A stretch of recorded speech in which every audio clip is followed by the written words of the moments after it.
2024 లేదా 25లో డిగ్రీ లేదా బీటెక్ చదివారా? సాఫ్ట్‌వేర్ జాబ్ కోసం ఎదురు చూస్తున్నారా? అయితే కోడ్ జ్ఞాన్ 100 డేస్ కోర్సులో చేరండి, జాబ్ సాధించండి.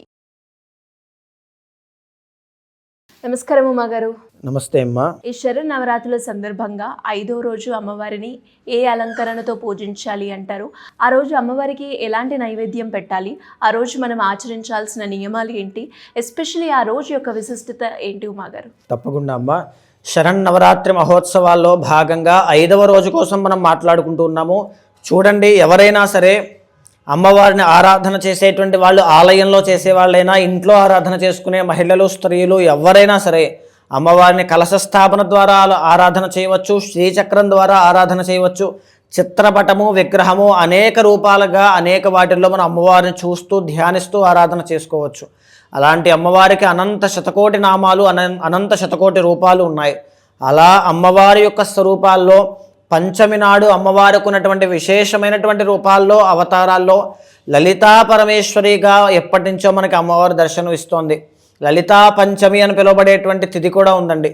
అయితే లలితా త్రిపుర సుందరి అమ్మవారిని పంచమి నాడు ఆరాధన చేయడం చాలా విశేషమమ్మ.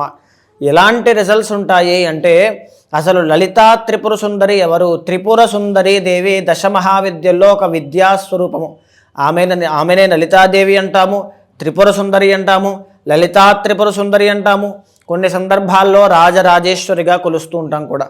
అయితే లలిత అనేటువంటి మాట త్రిపుర సుందరి, త్రిపురములు అంటే ఏమిటి అంటే 3 జగములు, 3 లోకాలు, లేకపోతే ఈ 3 బ్రహ్మాండాలు అని అర్థం అండి. ఇక్కడ చూస్తే గతము, ప్రస్తుతము, భవిష్యత్తు, తర్వాత అనేక రకాలుగా మనం చూస్తే భూలోకము, తర్వాత అధోలోకాలు, ఊర్ధ్వలోకాలు, ఇలా ఈ 3 పురములకి కూడా సుందరి అనేటువంటి అర్థం ఏంటి అంటే అందమైనటువంటి స్త్రీ రూపము అని అర్థం అండి. అమ్మవారు కనుసైగలతో 3 పురములని, ఈ త్రిపురములని పాలిస్తూ ఉంటుందట. అంతటి శక్తివంతమైనటువంటి రూపము లలితా త్రిపుర సుందరి. అందరి దేవతలకి కూడా అధిష్టాన దైవం అమ్మవారేనండి. అందరికీ కూడా సుప్రీం గాడెస్ అన్నమాట. ఇంకా అందరికీ ఆవిడే శక్తి. శ్రీచక్రానికి అధిష్టాన దైవం లలితా త్రిపుర సుందరి. అలాంటి అమ్మవారిని 5వ రోజున పూజ చేయడం వల్ల ఎలాంటి లాభాలు ఉంటాయి? చెరసాల ప్రాప్తిలో ఉన్నటువంటి వాళ్ళకి కూడా చెబుతూ ఉన్నానండి. మా ఇంట్లో ఉండేటువంటి వాళ్ళు ఏ తప్పు చేయలేదు, ఇలా జైలు పాలయ్యారు, కోర్టు సమస్యలు ఇరుక్కున్నారు, న్యాయపరమైన చిక్కుల్లో ఇరుక్కున్నారు, ఆరోగ్య సమస్యలు ఉన్నాయి, తీవ్రమైనటువంటి దిగ్భ్రాంతిలో ఉన్నారు, పరమ దరిద్రంలో బాధపడుతున్నారు అనుకున్నా సరే లలితా త్రిపుర సుందరీదేవి యొక్క ఆరాధన విశేషమైనటువంటి సిద్ధినిస్తుందమ్మా పంచమి నాడు చేయడం వల్ల. ఆ 5వ రోజున ఎవరైతే లలితా త్రిపుర సుందరీదేవిని ఆరాధన చేయాలనుకుంటారో అమ్మవారికి అభిషేకం చేయండి. విశేషంగా పసుపు నీళ్లతోనూ, కుంకుమ నీళ్లతోనూ అర్చన చేయండి. గంధపు నీళ్లతో అమ్మవారికి అభిషేకం చేయండి. అమ్మవారికి ఇష్టమైనటువంటి నైవేద్యం ఏమిటి అంటే పాయసం అండి. బెల్లపు పాయసం అనేటువంటిది అమ్మవారికి చాలా ప్రీతికరమైంది. మీరు అమ్మవారికి పూజ చేసి బెల్లపు పాయసం నైవేద్యంగా పెడితే అమ్మవారు మీకు మధురమైనటువంటి జీవితాన్ని కలిగిస్తుంది. మీరు అది కోరుకుంటున్నారు అనేటువంటి సంకేతంతో పెట్టేటువంటిదే నైవేద్యము అంటామండి. ఏదైనా అమ్మవారికి మనం పెట్టచ్చు. పత్రం, పుష్పం, ఫలం, తోయం యోమే భక్త్యా ప్రగచ్చతి, ఏదైనా పెట్టవచ్చు. కానీ ఇక్కడ మనం పెట్టేటువంటి దాంట్లో మనం అడిగేటువంటి విషయం కూడా ఇంక్లూడ్ అయి ఉంటుంది, అంతేనమ్మా.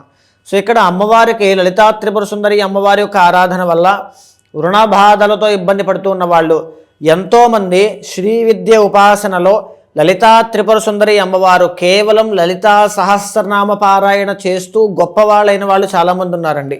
అమ్మవారి దర్శనం చేసుకున్న వాళ్ళు చాలామంది ఉన్నారు. ఇలాగా మీరు ఏమీ చేయలేకపోయినా లలితా సహస్రనామం పారాయణ చేయండి. ఆ రోజునంతా కూడా పంచమి నాడు 5వ రోజునంతా కూడా ఉదయం దగ్గర నుంచి సూర్యాస్తమయం అయ్యేంత వరకు లేదా చంద్రోదయం అయ్యేంత వరకు ఉపవాస వ్రతాన్ని ఆచరించి ఎన్నిసార్లు వీలైతే అన్నిసార్లు లలితా సహస్రనామ పారాయణ చేయండి. చదవమన్నారు కదా అని ఏదో నార్మల్గా చదువుకుంటూ వెళ్ళొద్దండి. ఒక్కొక్క నామాన్ని పట్టుకుని దాని అర్థం చేసుకునేటువంటి విధానంలో ముందుకు వెళ్ళండి. శ్రీమాత్రే నమః, శ్రీ మహారాజ్ఞే నమః, శ్రీమత్ సింహాసనేశ్వర్యే నమః, చిదగ్నిగుండ సంభూతాయే నమః. ఇలాగా అమ్మవారిని ఆరాధన చేసేటువంటి అమ్మవారిని విజనరీ చూస్తూ ధ్యానిస్తూ ప్రార్థిస్తూ మంత్రాన్ని చదవండి. ఏదైతే బ్లాకేజ్ ఉందో అది మనీ బ్లాకేజెస్ కానీ, ఎనర్జీ బ్లాకేజెస్ కానీ, గవర్నమెంట్ దగ్గర నుంచి వచ్చేటువంటి ఒత్తిళ్ళు చాలామందికి ఉంటాయండి. రాజకీయ నాయకులకి, ఒక క్లిష్టమైన పరిస్థితిలో ఉన్న వాళ్ళకి అందరికీ కూడా వచ్చే మంత్ కరెక్ట్గా చూసుకుంటే అక్టోబర్ 17 దగ్గర నుంచి నవంబర్ 17 దాకా ఆ 1 మంత్లో రాజకీయ నాయకులకి కానీ వీళ్ళకి కానీ చాలా అనారోగ్య సమస్యలు ఇవి ఎక్కువ వస్తాయండి. బికాజ్ రవి నీచ స్థితిలోకి వెళ్ళబోతున్నారు తులలో. బిజినెస్లో డౌన్ఫాల్స్ ఎక్కువగా చూస్తారు. ఏది ఉన్నా సరే అమ్మవారు ముందుగా మనం ఆరాధన చేస్తున్నాం కాబట్టి అవన్నిటినీ కూడా ఖండించి వేస్తుంది. సో లలితా సహస్రనామ పారాయణ చేయండి. ఒకవేళ ఇంకా చేసుకోవాలి అనేటువంటి ఉద్దేశం ఉంటే లలితా త్రిశతి అనేటువంటిది ఉంటుంది. 300 నామాలు ఉంటాయి. ఆ 300 నామాలు కూడా చాలా శక్తివంతమైనవి. అది చెయ్యండి. చాలా గొప్పదైన శుభ ఫలితాలు ఉంటాయమ్మా. ఒకవేళ ఏదైనా ఇంకా శక్తి ఉన్నవాళ్ళు చేసుకోవాలి అనుకుంటే వనదుర్గా మహావిద్య హోమము అనేటువంటిది ఇంట్లో చేయించండి. దీనివల్ల దృష్టి దోషాలు, నరఘోష, శత్రుపీడాది దోషాలు కానీ నెగిటివిటీ ఏమున్నా, లేకపోతే శత్రువులు ఎంతమంది ఇబ్బంది పెడుతూ ఉన్నా, వీళ్ళ బలం ఎంత తక్కువగా ఉన్నా అమ్మవారి యొక్క శక్తి వచ్చి వెనకాల నుంచి ఉంటుంది. అదే వనదుర్గా మహావిద్య హోమము పంచమి నాడు ఖచ్చితంగా ఇంట్లో చేయించుకునేటువంటి ప్రయత్నం చేయండి. ఇంకొక విషయం ఏంటి అంటే వ్యసన పరులు ఉంటారండి కొంతమంది, తీవ్రమైనటువంటి వ్యసన పరులు అనమాట. ఆ రోజున వాళ్ళది ఆడవాళ్ళ విషయంలో కావచ్చు, లేకపోతే జూదాల విషయంలో తాగడం కానీ స్మోకింగ్ కానీ ఏదున్నా సరే వాళ్ళని పూజలో కూర్చోబెట్టండి. వాళ్ళు వినేటట్టుగా చూసేటట్టుగా పూజ అంతా ఆ రోజున ఇంట్లో చేయండి. వాళ్ళల్లో కూడా పెను మార్పులు అనేటువంటివి వస్తాయి. ఈ 5వ రోజు అమ్మవారికి మనము ఏ నైవేద్యం సమర్పించాలి అంటారు ఉమాగారు? తప్పకుండా అమ్మవారికి 5వ రోజున పాయసము, బెల్లపు పాయసము అనేటువంటిది సమర్పించండి. ముఖ్యంగా ఆ రోజు చేయాల్సిన నైవేద్యం పెట్టిన తర్వాత అయినా ముందైనా సరే కుంకుమార్చన, పసుపుతో అమ్మవారికి అర్చన. పసుపుతో ఎప్పుడైతే అమ్మవారికి పూజ చేస్తామో ఇంటిల్లపాతికి సౌభాగ్యం, ధనం, సంపద, ఆరోగ్యం, ఐశ్వర్యం, సిరి సంపదలు అన్నీ వస్తాయి. కుంకుమతో ఆరాధన చేస్తే, అమ్మవారికి కుంకుమార్చన చేస్తే ధైర్యం, సాహసం, శక్తి ఇలాంటివన్నీ అన్నమాట. అంటే తేజస్సు, తర్వాత వీరత్వము ఇవన్నీ వస్తాయి. రెండింటినీ కూడా ప్రతి మనిషికే కావాలి. నాకు కూడా నా ఇంట్లో ఉండేటువంటి వాళ్ళందరికీ అవన్నీ ఉండాలి అని కోరుకుంటూ అమ్మవారికి కుంకుమార్చన, పసుపుతో హరిద్రము అంటాము, పసుపుతో కూడా అర్చన చేయండి. మరి అలాగే ఇంట్లో ఎవరైనా కూడా 5వ రోజు అమ్మవారిని పూజించే సమయంలో ఏ మంత్ర జపాన్ని చేయాలి అంటారు? తప్పకుండా అండి. ఒకవేళ ఒక ప్రత్యేకమైనటువంటి రెమెడీ అండి, దాంపత్య సుఖం లేనటువంటి వాళ్ళు, ఇద్దరి మధ్యలో కలత్ర దోషాలు వచ్చి కొట్టుకుంటూ ఈ విభేదాలు వచ్చిన వాళ్ళు పసుపు కొమ్ములు ఉంటాయి కదండి, పసుపు కొమ్ములు 108 కొమ్ములు పసుపు దారానికి ఒక దండగా కట్టి లలితా త్రిపుర సుందరి అమ్మవారి యొక్క మెడలో వేసినట్లయితే ఆ స్త్రీకి, ఆ మహిళకి సుమంగళీ తత్వము అనేటువంటిది వస్తుందండి. సో సువాసినిగా ఆమె ఉంటుంది ఎప్పటికీ కూడా. ఆ యోగము అమ్మవారిస్తుంది.